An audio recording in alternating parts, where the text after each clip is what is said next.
So hey guys, so thanks again. My name is Charles Garcia, as Rosie said. Thank you guys. My name is Charles Garcia. I'm the local rep for this region, and I will be monitoring the chat box. So any questions you have going through Jeff's presentation, just put in the chat box, and I will try to answer them as best as I can.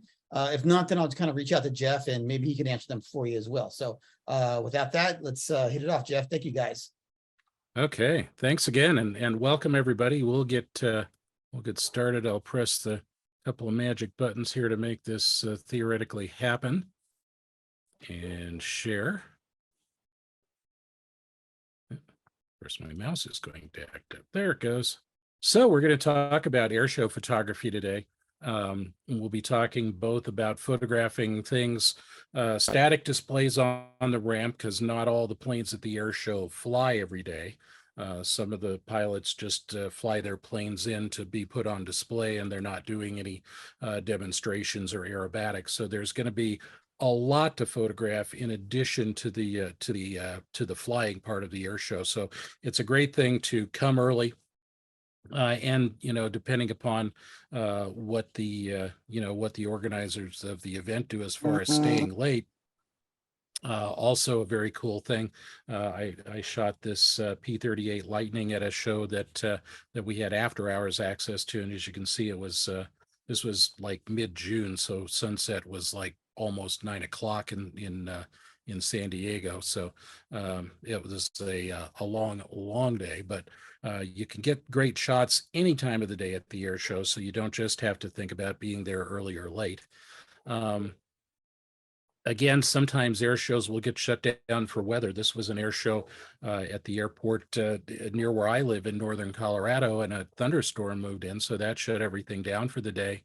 And it was toward the end of the day anyway. So I was actually outside the perimeter fence with my camera on a tripod set up, photographing the thunderstorm as it rolled across. Now I use a controller on my camera that senses the infrared that happens just before the visible lightning, and it fires the shutter. So I was able to get this very cool spider burst of lightning coming out of the cloud. But there were, in addition to that, about 200 others where the lightning was out of the frame or off to the side. So anything, it requires patience. And just as it shows here on almost all of my images, I'm going to have the exposure information that I used. And for this particular unit, I use something called the Lightning Bug controller. It's from a company called MK Controls, but there are a number of different devices that you can attach to your camera that will do that. I don't know if the store carries any or not. They're kind of a specialized thing, and it's usually something you kind of have to Google and find on the net. But very cool if you like doing like daytime thunderstorm and lightning photography too. It's a neat extra tool to add to your camera bag. So all of the shots, or pretty much all the shots, are going to have that exposure information. Now, of course, if you weren't standing next to me on that day at that moment with the same camera and lens, your exposure would vary a little bit. So all of those, all of the exposure things that you're seeing on the shots are mostly just as there for to give you an idea of what I was shooting at that time, so you kind of have a basis for comparison or starting points for how you want to set your camera. A reminder, Tamron has some great instant at the register rebates going on right now on a dozen of our most popular lenses, up to $200 on the amazing 150 to 600. And what else? I'm looking at my screen kind of on the side here. So a lot of great rebates if you're interested in new glass before the air show or even after the air show. These rebates go until October 30th. So there's some time left on those for our Tamron's fall savings, and those are good anywhere. But again, shop local, support your local camera store, Houston Camera Exchange, who brought you this presentation tonight. Also, for those coming to the event, or for those who want to purchase from the store again beforehand or online, we've got special bonus event rebates that are good starting actually today, although the store's closed, but we'll say starting tomorrow through October 30th. And these cover a whole bunch of more of our most popular lenses. And if on the previous slide, if there was a lens that you like that has a national rebate, you can stack this bonus rebate onto it. This is a mail-in rebate, so you have to do a little bit of paperwork to send it in and claim that, but that's above and beyond. And that's again kind of a thank you to you from Houston Camera Exchange for again supporting the store and supporting the event. So we'll get started now with controlling your camera settings, how to make the correct decisions to get the right exposure, to get what you're envisioning out of your mind onto the sensor and off onto the computer. And I hope that you also print some of your images. Computers, phones all have on and off switches. Prints do not. You make a print, you make an enlargement, you put it in a mat board, put it in a frame, hang it up on the wall, give it as a gift, and it's always on. And that's the beautiful thing about photography is you can make those lasting images, not just something that somebody swipes by and looks at for a fraction of a second. So prints are very worth making of your best images. So controlling the camera, almost all of our cameras, with the exception of a few high-end cameras, are going to have that green auto everything mode. And it can be your best friend, but you definitely don't want it to be your best friend forever. As you're, we've got all kinds of levels of photographers watching us and coming to the air show. So we want to make everybody as comfortable as they can with their equipment. You can certainly start out in the auto mode. The camera makes all the decisions. It sets the exposure, the aperture, the shutter speed, the ISO. It focuses. It decides in a low light situation if you need the flash. In brighter situation, it doesn't activate the flash. So it does all that thinking. But the problem is you can come home with perfectly exposed blurs because the camera doesn't know your intention. So it's important to move beyond that auto mode. The program mode gives you a little bit of control, but it's still pretty fully automatic. Then the camera has scene modes. And again, if you're new to photography, if you're feeling a little bit like you don't know the camera well enough to start making other adjustments, the scene modes are great. You'll see little icons like a mountain for scenery, an athlete running for action shots. And that's probably what you would use at the air show, would be one of those two modes. The scenery mode for things on the ramp, on the tarmac, where you want to have probably maximum depth of field, and then the action mode for higher shutter speeds to freeze things in motion. And then as you get more comfortable with your camera, you can go to aperture priority, so you can control depth of field, shutter priority, so you can control the speed of the shutter. That's AV and TV respectively if you're a Canon shooter.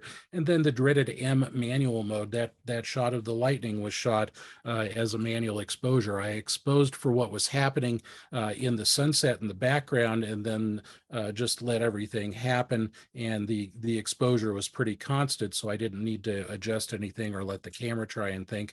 And of course, it's impossible to expose for something like lightning because it happens at the speed of light, more or less. So moving on, your camera has three controls. We call them the exposure triangle. I mentioned them a few moments ago, and I'll kind of go over what they do. The top row of icons there is the aperture, or f-stop. You open up and stop down is the parlance we use as photographers. And it's counterintuitive because it's a mathematical formula, which we won't go into tonight. But basically, it comes sometimes, hangs people up because the small number represents the large aperture, the large volume of light coming through the lens.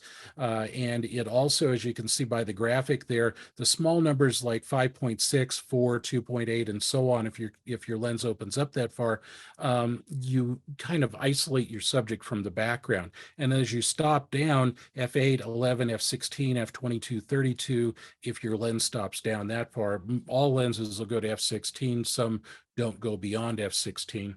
And that brings more depth into the scene. There's going to be more in focus in the foreground and more in focus in the background. So you can even adjust that to your liking, and you can see the beautiful thing about digital photography. Unlike when I was learning with film, you can see your results instantly. So you know if what you intended to get is going to be in fact the shot that you created. And you can open up or stop down if you need more or less in focus. Now, it also is focal length dependent. Wide angle lenses have a lot wider depth of field, a lot more depth of field. Telephoto lenses compress everything and the depth of field becomes less. Also, as you physically get closer to a subject, the depth of field diminishes too. So again, not a bad idea if you're new to photography. Maybe go out this week or next before the air show and practice, even at a local airport, a small airport, or even just go to the park and photograph people on bicycles and cars and things like that, and you can see what's happening, and you get a better feel for what apertures you're going to want to set to get what you think you want to achieve.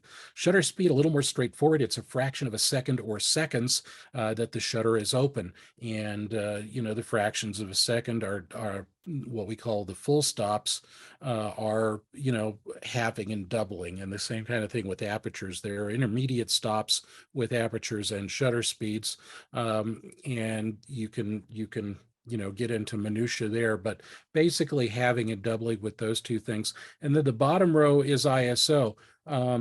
Ideally, you want to use the lowest ISO for the shooting situation, and I'll put up a slide here in a moment. The higher the ISO you use, the more likely you are to have what we call noise in the photos. If you go back long enough with film, or you make prints, it looks grainy. You can even see this on your computer screen sometimes with high ISO photos. There's that noise or graininess to the photo. Now, to some extent that can be fixed in post, but if you can do it more right in the field, you'll be happier with your results to begin with anyway. So use those controls to your advantage. Now, I'm going to give you some shutter speed starting points. Again, you might want to do a quick screen grab of this, or even just pick up your phone and grab a snapshot of the screen while it's up. I'll leave it up here for a few moments. Again, stationary subjects, you can shoot really at any shutter speed, but you don't really need to go above 125th of a second unless you're using a long telephoto lens.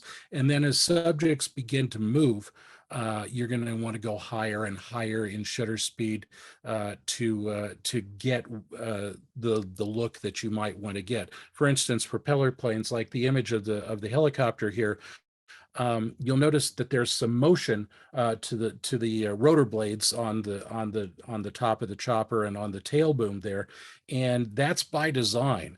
A 250th of a second is kind of a propeller aircraft photographer's sweet spot shutter speed, because you get a little bit of motion blur in the props. If you go to a 500th or above, you get less and less motion blur, or they're completely frozen. If you think about selling your photos, photo editors really like to see a little motion blur in props and propeller planes.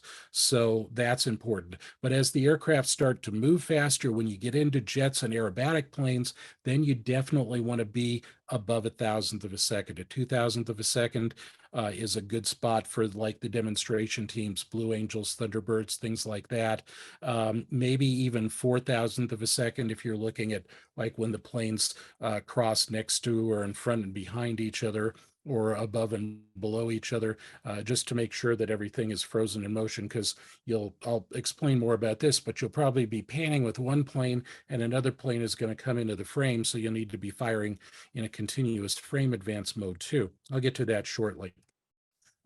Just another thing, again, access is a cool thing. I've been to the Reno air races a number of times, which usually happen in early September. And I got the good fortune of being able to fly in a B-25 that was a photo ship for one of the air magazines, one of the aviation magazines, and I got to shoot for them.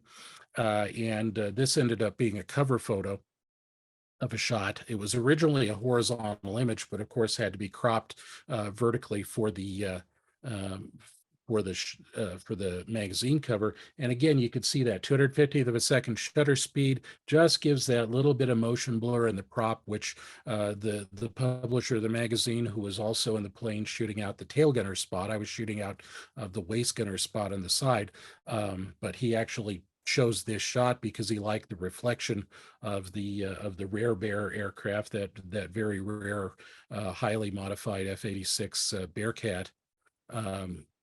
And that ended up making the cover of the magazine. So keep that in mind for prop planes. Again, just a little reinforcement here. 125th of a second, you'll notice some blur in that helicopter that has the car dangling underneath it, and that went away at a 250th of a second. But that motion blur is almost gone in the propellers, the rotating props there. So it's a tightrope to get a little motion blur and get a sharp picture too. Now, in lens and in body stabilization helps a lot, although stabilization doesn't have as much of an effect once you get above a 250th of a second. So keep that in mind too. Stabilization doesn't correct much after you go to those higher shutter speeds.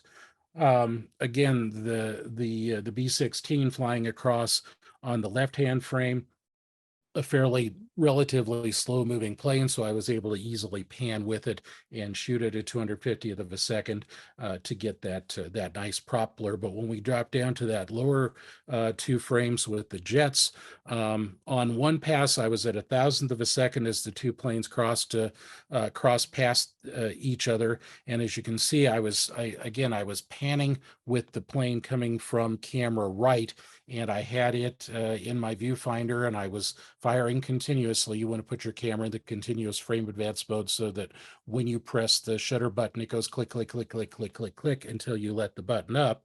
But the planes were crossing so fast that the approaching plane from the left-hand side was blurred because the shutter speed wasn't fast enough to freeze motion.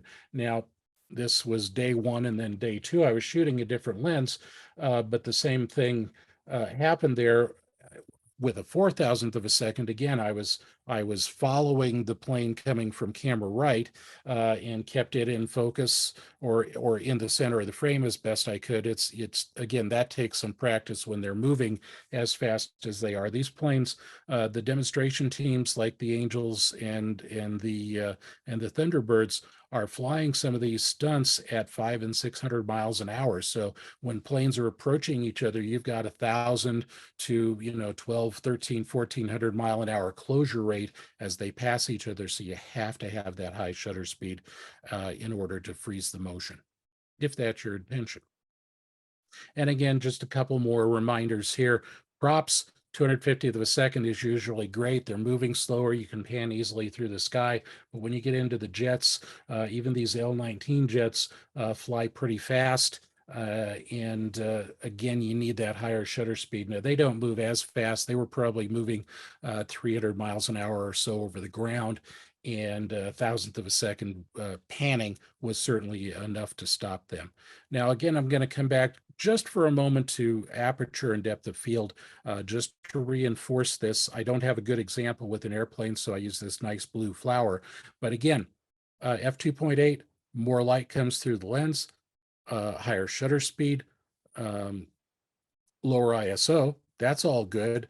And with this particular situation, you can see there is a piece of lawn furniture in the background. So as we stop down after 5.6, you start to see that piece of lawn furniture begin to come into focus. It never completely comes into focus because we were so close to the flower when we were making the shot, but it becomes annoying to the viewer.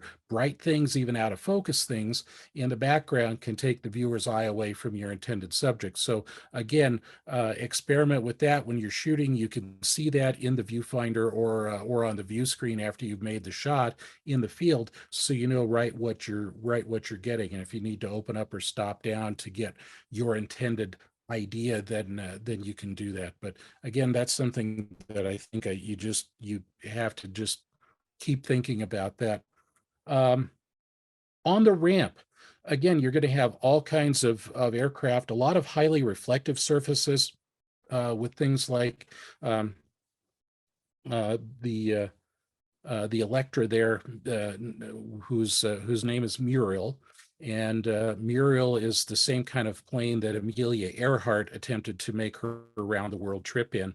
And the people that own this particular aircraft are attempting in this aircraft now with modern radios and modern avionics to recreate Amelia's flight. They hope one day, again, it's a money raising thing. So that's important. Now on the ground, on the ramp, you can use slower shutter speeds, lower ISOs, but you're going to want probably small apertures to keep everything in focus. Most of these shots were shot very, at small apertures, f/16, f/11. But then I also, if I want to, and that again, the two lower frames, the Sweet Revenge aircraft there, I photographed the marker lights and I shot that wide open at f2.8. So that particular shot, only the marker lights are in focus and everything in the background. You can still see the clouds, but they're soft and obscure. Whereas when I was backed up a little bit photographing more of the aircraft, then you can see the clouds in the background at f/16, and it's a completely different look to the scene. So again, that's using depth of field to isolate a subject or to be inclusive with your subject. Now, ISO starting points. And again, the lowest ISO you can use is going to be the best ISO for the shooting situation. So if it's a bright sunny day on the ramp, probably anything up to ISO 200. If it happens to be a cloudy day, you might want to go to ISO 400. And then when the planes get up in the air, I generally will jump up to ISO 800 so that I'm assured of having a high enough shutter speed to be able to control what I want and still having a little closing down of the aperture on my lenses, because autofocusing cameras focus somewhere within the depth of field. So it's important to have a little bit of depth of field leeway. And then as the light levels diminish, like if you're shooting at dawn or at sunset, you might need to go to ISO 1600 or even beyond. And then, as light levels diminish, night sky photography and things like that, ISO has to go higher and higher to get pinpoints of light recorded for stars and things like that. So again, that's maybe for another webinar sometime. Now, another thing we want to talk about is exposure compensation. You saw those bright metal, highly reflective surfaces on the planes, and sometimes the sky, lightly painted, unpainted or painted surfaces that have light colors are going to fool the camera's light meter. The light meter wants to make everything middle gray. And that works for a lot of photographic situations, scenery, things like that. But sometimes you end up with subjects that are overexposed or that are silhouetted. So there's an easy way on the camera to use exposure compensation. There's going to be a dial or a button and some sort of display on the LCD panel, either on the back or on the top or through your viewfinder, that you can adjust for over and under exposing things. And the general rule of thumb is, you need to overexpose dark things against bright backgrounds, and you need to underexpose bright things against dark backgrounds. And here's, again, I don't have any good airplane examples where I have a whole series. So we've got a skyline here, and you can see, underexposing one or two stops. And I didn't create these shots, so one of my colleagues did, and we didn't include an as what the meter thought, which would, just kind of a blah gray. But the underexposure can add some drama in a situation like this, where you have that very bright sun with the skyline in the background. You turn it into a silhouette. And then if we start to overexpose, what happens is we still see the skyline. You start to see how hazy it is. And then you see the unplowed or unmowed, yard full of weeds there in the foreground and the tops of the buildings and things like that. So a little less of maybe what you want. Now that could be cropped out, but not in all cases. So again, experimenting with your exposure compensation is also a good idea to do before you get out to the airfield. And again, it's one of those things that especially for the static displays, you can review and say, oh, okay, this plane is very bright. It ended up being silhouetted, or it ended up being blown out, as the case may be, and you can adjust accordingly. Also, stability is something we want to talk about. Now, in the photo pit, there's probably going to be a little bit of room to set up tripods, but I can't guarantee that because I haven't been to this event before. But generally speaking, at air shows, tripods become a liability for you because they become a trip hazard. And also, if you're elbow to elbow with a lot of photographers, there may just not be space to spread out a tripod. Now, if you have the luxury of space and you can bring a tripod, uh, a gimbal head is a nice thing to add to it if you don't already have one. It allows you to tilt back and forth very smoothly and pan left and right very smoothly. So it's a lot easier to follow planes, especially with long lenses. If you're on a tripod, the gimbal just makes everything a little bit smoother for you. And another Hey, good tool to Jeff? use. Yes. Let me offer something real quick on that for those of you attending the air show. If you're not in the photo pit and you're going to be on the flight line shooting, the best thing to do is to get there early if you want to try and use a tripod. And a lot of people do this. They'll get there early. They'll have a family member watch their tripod when they need to be away, and they'll stay by their tripod. There's a lot of great spots along the flight line if you get there early where you can set up your tripod. It's not unheard of for people to put a tripod there. Just remember that once the show starts, there's going to be a lot of people crowding in, so you have to watch your equipment pretty closely. So yeah, definitely. And somebody just offered a comment there about the photo pit. Yes, the photo pit is very tight, and okay. You definitely want to, if you're in the photo pit, you definitely want to get there as soon as they open, so that you can get a spot in the photo pit where you can set up your tripod and everything. So Yeah. So this year, Brett, are they still having the risers so you can have like a line on right on the fence line? You can get a spot on the fence line and a couple spots on the risers. So that's really nice. So if you're not able to get a spot early, you can do both. And so if you don't get there early enough to get a good spot in the riser, you can always get a place on the fence line. Yeah. And everybody's very accommodating there. So if you're inside, they're going to make you, even if you're just shooting handheld, they'll let you squeeze in next to their tripod. And in Houston Camera Exchange will have like our own designated kind of tent area, probably, right? Oh yeah, we're gonna have the big tent like we had 3 years ago. So cool. Yeah. So yeah, hopefully it'll be a nice bright day. So you'll offer some and also some other people, some of the other vendors are gonna have their pop-up tents there so we can get in the shade when it gets sunny in the afternoon. So yeah, we'll have a little bit of both. Cool. Good deal. Go ahead, Jeff. Yeah, because it gets hot when you're out in the sun all day. And I'll take this moment to remind everybody, dress for the weather, but maybe bring layers because it'll get, it could be cool in the morning or it could cool off in the evening.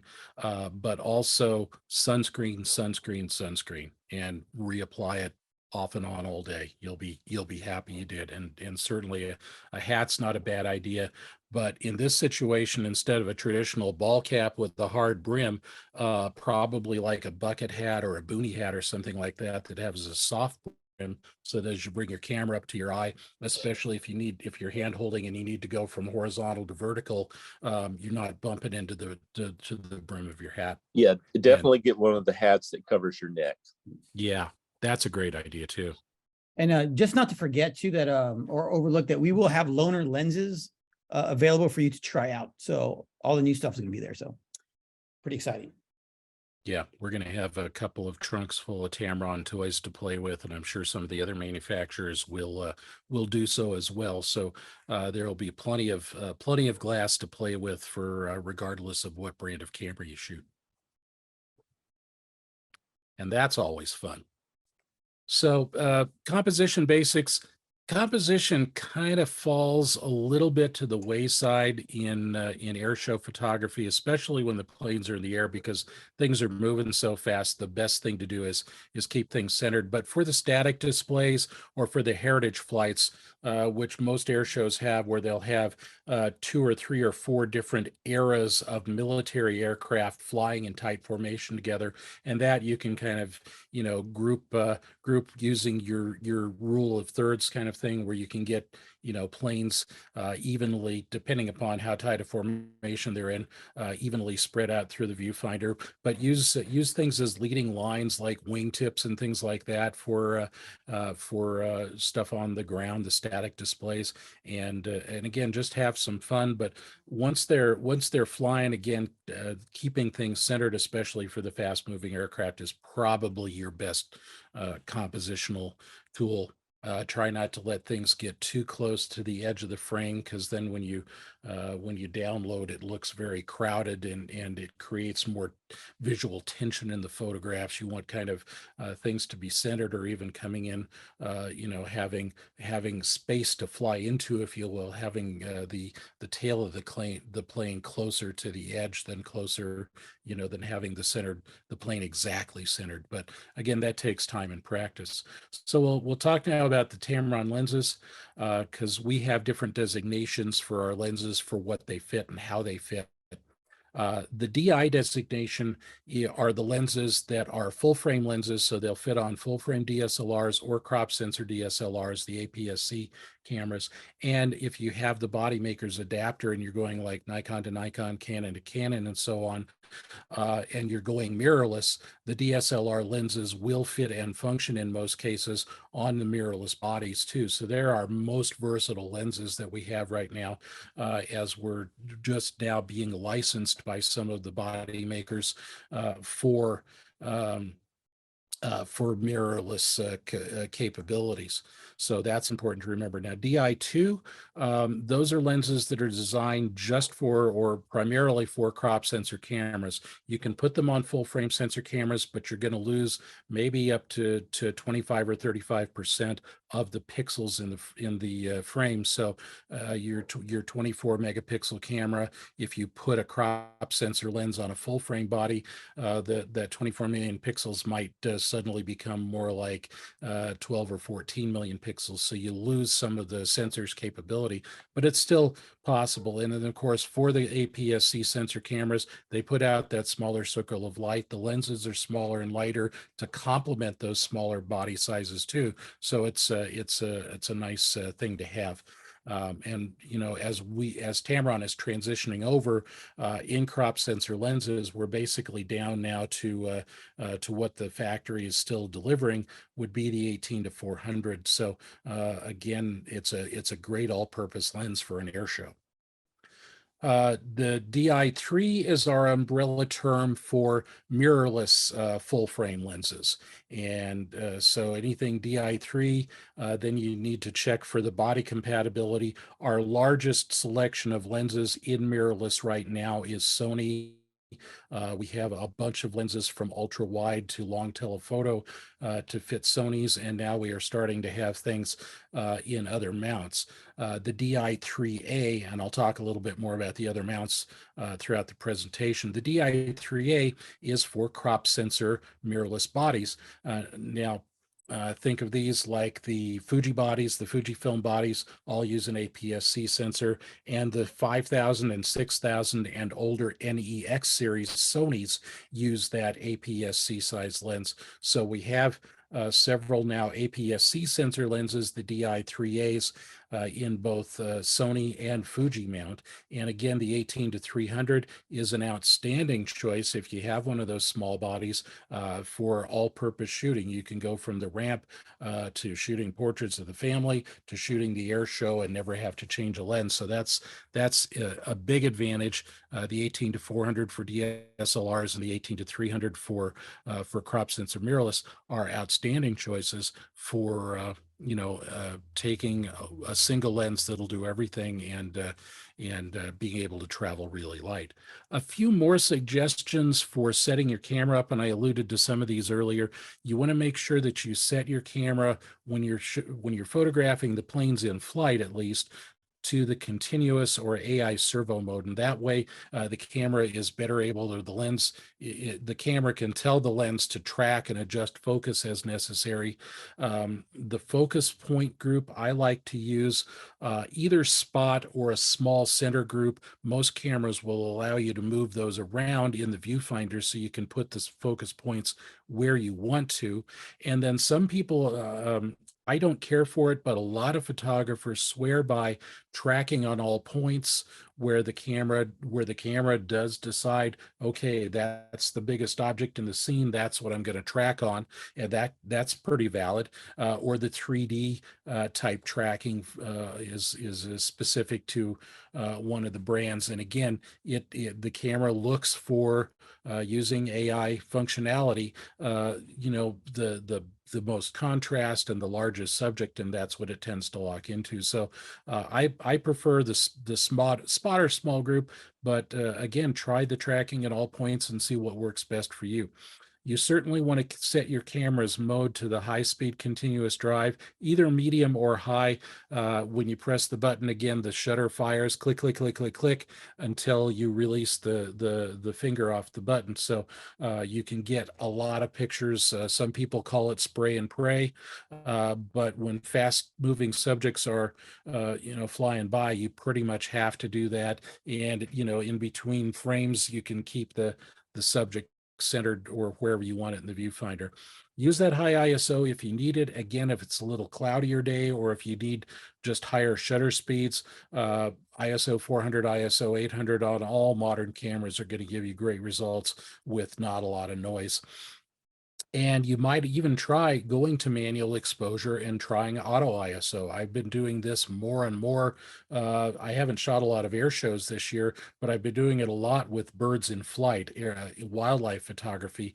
That way I can pick the specific shutter speed I want, the specific aperture I want, and then as the subject maybe goes from a bright area to a shadow area, the ISO just moves up and down automatically, and I keep my shutter speed and aperture. So if I want that high shutter speed to freeze action, it stays. So that's another new tool that, again, most cameras have built in. We can help you with that at the show, or again, if you're local to Houston Camera Exchange, certainly stop by the store, and one of the experts in the store can help you find all of those settings on your camera ahead of the event.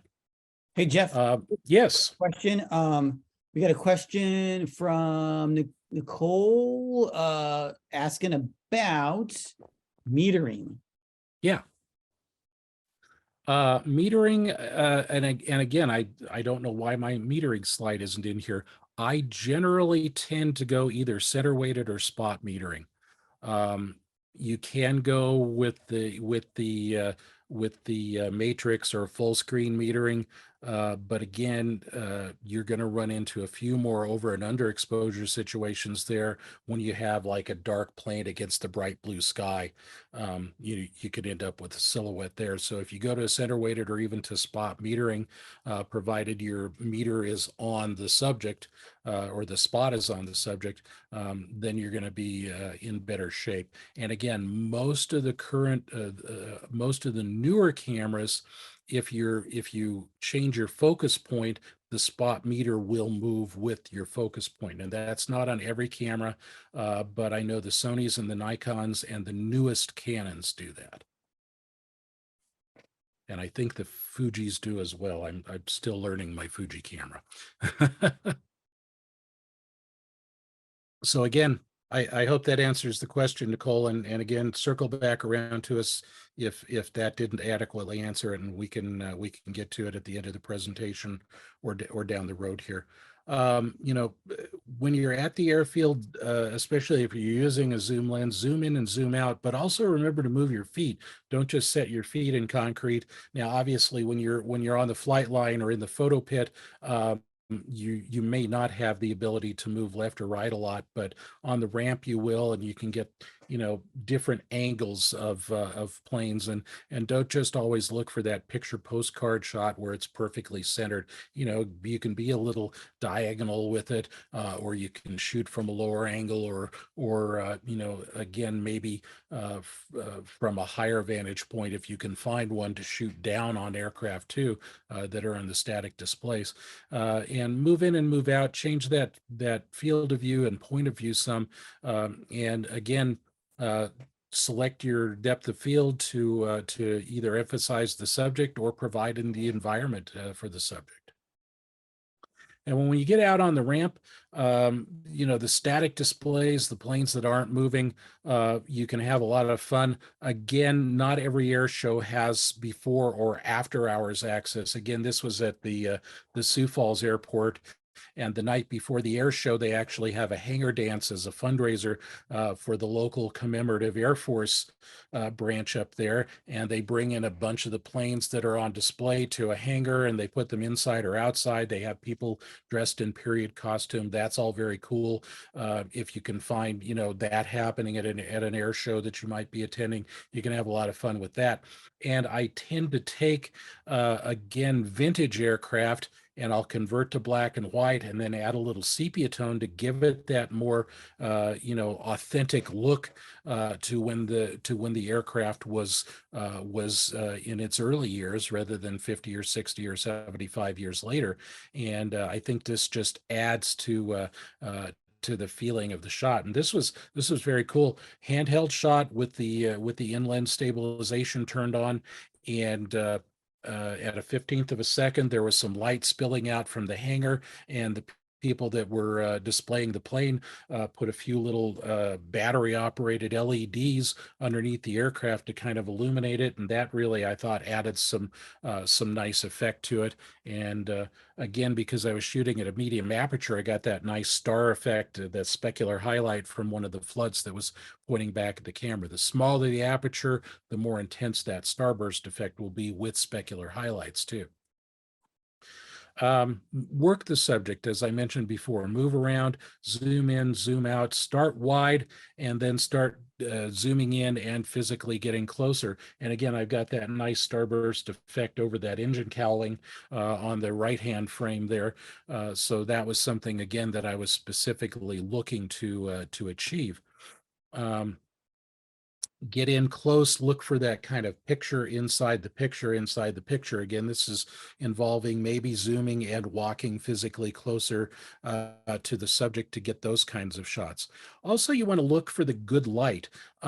If you can, especially on static displays, and it's not always possible depending upon how and where they're positioned on the ramp and how big the crowd is around the plane, and whether, how they have it roped off. But if you can get to the shadow side of a plane like this, you can see a lot more detail just by taking, 15 or 20 steps and going from the highlight side, like in the left-hand frame, to the shadow side, and it opens up a whole bunch more opportunity to see deeper into the engine. Again, just the magic of softer light, being able to do that, and just simply the subject was backlit, so I had to open up a little bit, but it allowed me to see more depth inside. And be certain to look for the cool nose art on the older airplanes. Lady Joe there, the executive suite, Tamron actually sponsored that aircraft at the Reno Air Races a few years ago. That's the plane I got to fly in and do those cool air-to-air shots. And sometimes there's a little bit of adult humor involved in some of the planes too. So take that as you will, but pilots are kind of a body bunch, and sometimes they will do some slightly naughty art on their planes too. This one I shot just a few weeks ago with the 50 to 400 millimeter lens for Sony. We'll hope to have a couple of these. It's a very new lens. I don't know if they're in the loaner trunks yet. I'll be sure to bring mine to let people try out. But if you're a Sony shooter, this is fast. These things are flying off the shelves. It's fast becoming a go-to lens for kind of an all-purpose lens. It goes from that normal 50 millimeter millimeter focal length out to 400 millimeters. So it would be equivalent if you're shooting a crop sensor Sony, the field of view would be equivalent to approximately 75 to 600 millimeters. So you've really got some effective reach on a crop sensor body, but great reach even on the full frame bodies. I shot this at just under 300 millimeters as this this beautifully restored C-47 was taking off. This was actually a military surplus C-47, which was the military version of the DC-3, very similar aircraft. And for what the owners have done with it, they basically turned it back into a DC-3, but it started its life as a military plane. So it's still referred to by pilots as a C-47. So fun things there. And again, that lens, pardon me, I think it's going to be one of the amazing lenses for your all-purpose travel. And again, another good choice for air shows. You could shoot with that and a wide angle lens and, have to change lenses very infrequently at the show. And the less frequently you change lenses, the less likely you are to get dust on your sensor too. So keep that in mind. I remember the first time I really taught at an air show with a digital camera, I probably shot 15,000 exposures, but which is ridiculous. I shoot a lot less than that now, but I was excited at the time.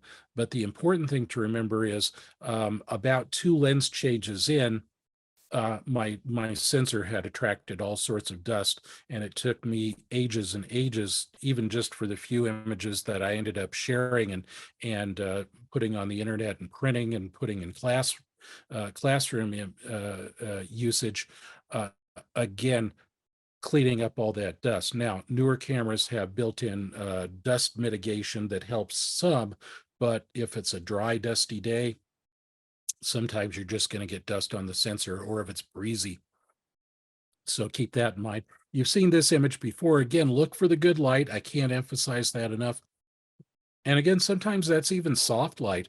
The sun had gone behind a bank of clouds in an approaching thunderstorm late in the day at this particular air show, but I just love the blue paint of the aircraft's fuselage against a similar shade of blue in the sky, and that nice kind of muted gray on the wing.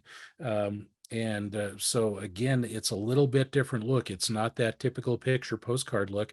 And again, nice soft light, which makes for great, more saturated color. Cloudy days do have the advantage of giving you increased color saturation too. Now, we can't always have cloudy days. You never know what Mom Nature is going to throw at us. So when we get into the air, then again, the shutter speeds have to be increased. This was the Blue Angels at an air show near where I live this time last year. And I went out during a practice day across from the airport and shot to my heart's content, and I wasn't competing with crowds. And that's another thing, depending upon the airport or the airfield, sometimes you can get close to an airfield, maybe not get on the airfield, but get close to an airfield for the practice days. And usually the aerobatics teams come in 1, 2, maybe sometimes 3 days early to practice their routines in the weather conditions that they expect to have with the air density they have. Now, again, I'm up here close to 5,000 feet. So even for the Blue Angels, it's different flying in that thin air, even with those incredibly powerful fighter jet engines, than it is when they're flying, down at sea level or near sea level in Houston. So they need more practice time sometimes.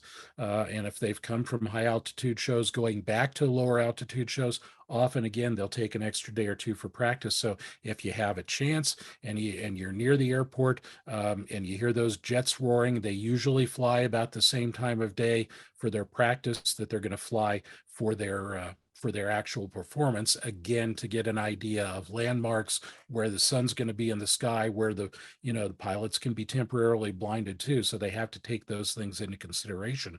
And especially as we're getting later into the year and the sun is dropping lower toward the southern horizon, it creates new challenges even for the best of them. So they do come in and practice more.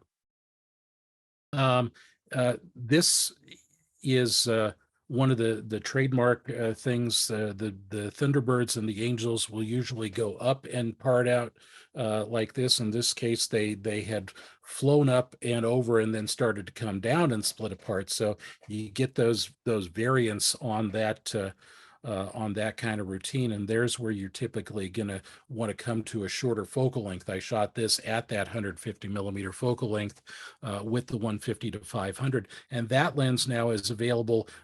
I shot these last year on the Sony mount camera with the Sony mount lens. This is we now have this available in the Fujifilm mount.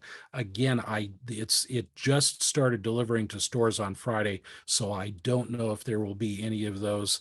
If there are Fuji shooters, I just don't know if we're going to have any of those in the trunks this soon, but we'll keep our fingers crossed for that.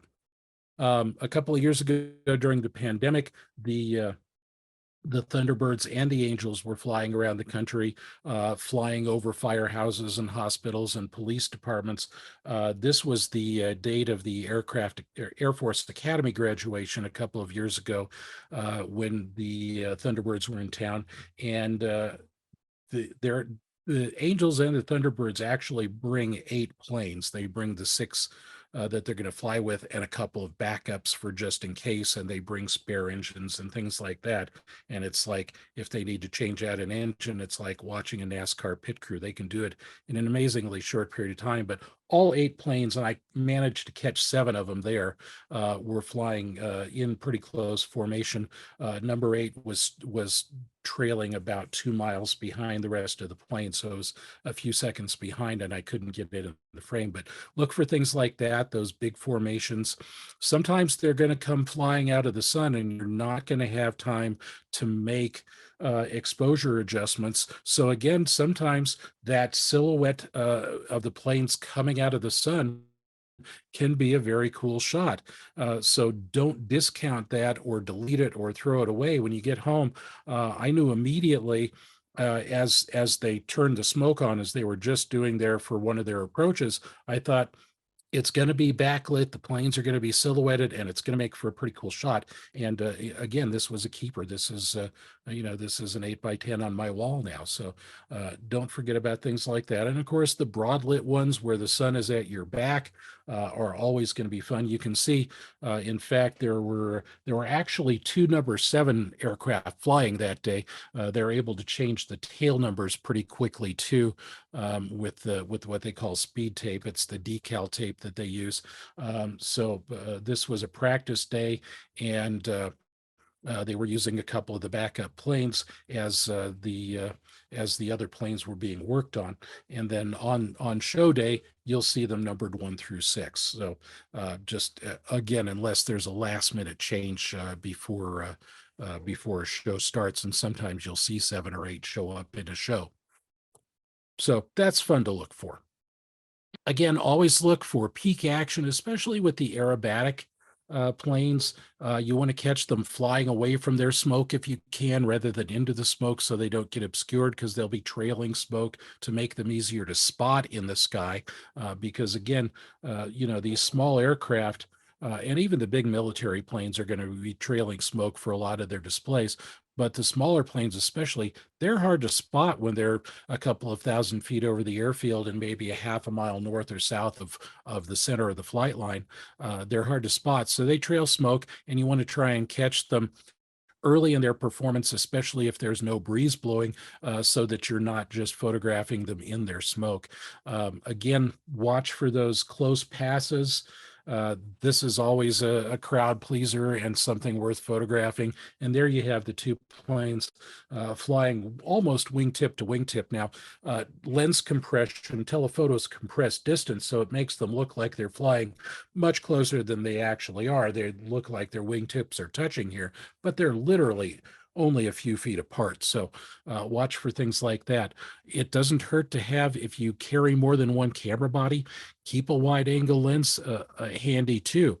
Or if you're going both days to a show, maybe think about using different lenses one day and then the other, so that you get a variety of different shots. And this was, again, with that with that dive that you saw a few moments ago where the planes were all splitting out, and I switched to a wide angle lens as this particular one aircraft flew right overhead. Watch for that. Another reminder, bring ear protection. Um, I wear hearing aids now, and a lot of it has to do with photographing air shows, photographing rock concerts, and, as a kid, even, firing guns, and it's taken its toll. So be sure and protect your ears. It's very, very important. You can go to the drugstore and get those little foam earplugs that go in. You can bring the over-ear protection. I'm probably going to bring my over-ear protection this year with me.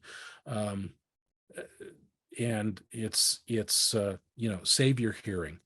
They make an incredible amount of noise. If we're fortunate, as I was in this particular shot, and there's some humidity in the air as the planes are flying, people used to think, oh, they're breaking the sound barrier. No, they're breaking what they call the vapor barrier, and it's just simply the air rushing over the wing turns into vapor because of that difference in the speed of the plane flying through the air, and it creates a little miniature cloud right over the wingtips. And you'll see different things in, with planes doing different maneuvers too. But full afterburner on, and this is like pounding your chest as it's flying away from the airfield. But I got that cool vapor trails coming up over the air intakes and over the inner edge of the wing there. So that's kind of fun. You'll notice I've used a lot of different lenses throughout this presentation. We have that 28-200 for full frame Sonys. Again, that's the great lens for again, for an all-purpose lens that you can pretty much put on and shoot at an air show all day. And sometimes it's planning, sometimes it's luck, sometimes it's a little bit of both. This was at the Fort Worth Air Show a couple of years ago, and I had been in Oregon all week teaching a landscape photography workshop, but we were out from dawn until late at night every day, just doing different things and having campfires and things like that. And I'm seeing the moon rising and setting every day, and the moon comes up and sets 40 minutes later every day. So I was calculating, on Monday and Tuesday when I was in Oregon before a storm moved in and we could see the moon, that by the time I got to the air show at the weekend, the moon might be low enough in the western sky that I'm able to get a plane or two passing in front of it. It didn't work on the Saturday, but it was just at a perfect position on Sunday, and the F-35 or the F-16 demo team there, the pilot managed to fly just basically right in front of it. And that's one of, in the last 4 or 5 years, that's one of my most purchased photos that, I work with a stock agency and I do sell some of my stuff, although my primary job is promoting Tamron. But that happened to be something that happened both ways. Now, I did use exposure compensation here, which I spelled wrong, I see in the slide, but I went to the plus 0.7 just to allow a little more light in, so that I made sure I didn't have a silhouetted plane against the sky, and, important things to look for. And again, ISO 800 there, a 2,000th of a second, F8, and the exposure compensation. So that's about the end. And there's the tail end of that photo ship that I was flying in at Reno for those air-to-air shots that you saw. A few things to remember: you may not be familiar with Tamron. We're not necessarily a household name, although we've been around for 70 plus years now. And we are the largest lens factory in the world. We build 7 to 10 million lenses and assemblies a month. So when the legacy body makers are bragging about like 125 million lenses in their entire history since the 1930s, that's great. That's a little over a year's production for Tamron. Now, that's not all lenses. Only about 25 to 40% of what you see with the Tamron brand name on it in a camera store shelf is what we actually sell. We OEM for other companies. We build stuff that they put their name on. Sometimes it's components, sometimes it's complete lenses. But we know we build a great product. And with volume of scale, because we build so much, and it's not just camera lenses. We're the automotive industry. Tamron basically invented the optics for the backup camera. The collision avoidance systems, again, Tamron pretty much invented that. The little optical sensors that look out to turn your high beams on and turn them off automatically in some cars. Again, we pioneered that. So we're in a lot of different things. We're in medical imaging too, machine vision and things like that, factory automation, AI, drones. We're a huge producer of lenses for drones. So again, it's not just the traditional camera lens. If it's optics, with a couple of exceptions, I don't think we're doing much with binoculars or telescopes right now. But if it's optics related otherwise, chances are our DNA is in there somewhere. And in fact, even if you don't own a Tamron lens, there's a good chance that there's Tamron components running around inside your lenses. So we're very proud of that. To back that up, 6-year warranty against any defects in parts and workmanship. So we know we build good products and we stand behind them. To back that up, exceptional service support too. If a lens comes into us in or out of warranty, 3 business days is our typical turnaround time from, either like say somebody drops a lens and sends it in for an estimate. Once the estimate's approved, 3 business days and it's back on the way out to you. If it's just something simple, something didn't stopped working properly in your lens, again, get it into us, 3 business days, and it's back on the way out to you, because we know it's important for you to have the lens on your camera so you can be out making photos and enjoying it, not sitting in a giant warehouse in a huge queue waiting for a technician to get to it. So we're very, very proud of that service turnaround time too. Now, with ongoing COVID problems and staffing in the service department, sometimes we go a few days longer, but we're still talking several days, not weeks or months, as is the case with some other manufacturers.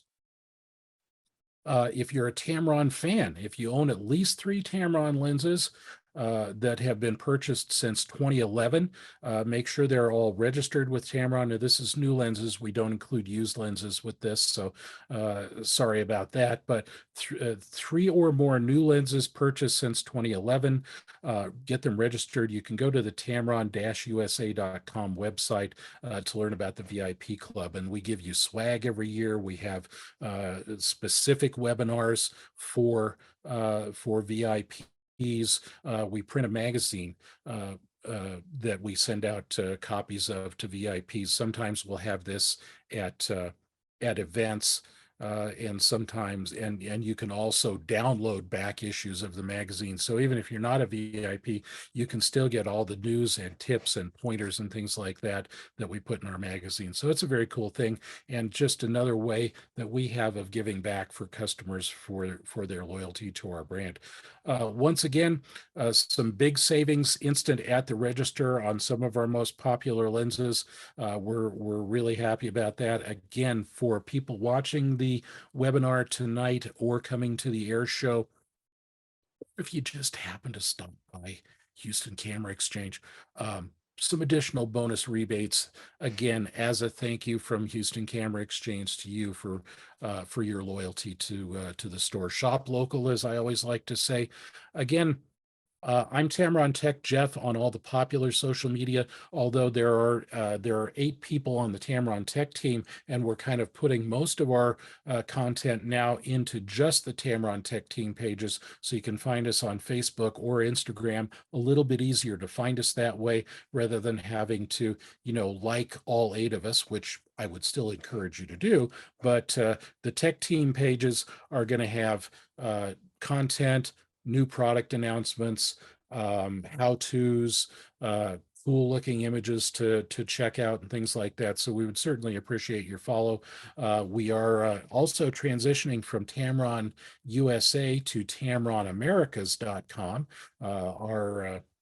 reach is covering North and South America now, so we're very proud of that too. And it'll allow us to be seen in a lot more places. So we're very proud of that as well. Again, thanks so much to our hosts at Houston Camera Exchange for allowing us to make the presentation, to be part of the event coming up here at the air show. And certainly, if you're interested in a new Tamron lens, be sure and stop by, call, or drop by the webpage for the store. So